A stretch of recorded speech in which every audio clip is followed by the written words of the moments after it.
জামাতি ইসলাম ইসলামিক দল না, তারা হিন্দুকে নমিনেশন দিছে। এই ব্যাপারটা নিয়ে আপনি কিভাবে দেখেন? এটা মৌখিক কথা। তারা কি বাংলাদেশি না?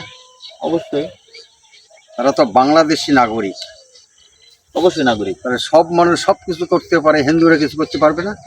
অবশ্যই করতে পারবে, তারা যেহেতু নাগরিক। ওটাই যদি পারে, কে কি বলবে দেখার বিষয় নাই। নমিনেশন দিচ্ছে, আমরা দোয়া করি উনি যেন এমপি হয়।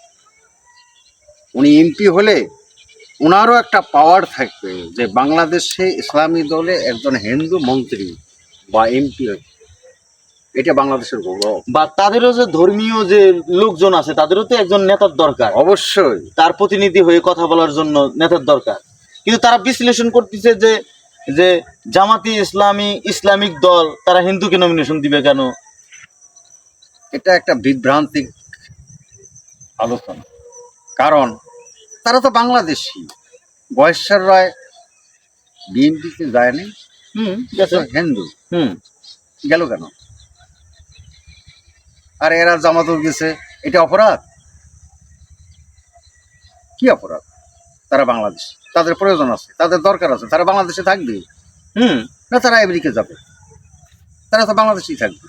বাংলাদেশের ভালো মন্দ তারাও দেখবে। হিন্দু বলে তারা মানুষ না? অবশ্যই মানুষ। তাদের আল্লাপাক জ্ঞান দেয় নাই, দিছে। তাদের ধর্ম তারা পালিত করবে, সমস্যা কি? আমাদের ধর্ম আমরা পালিত করবো, সমস্যা কি?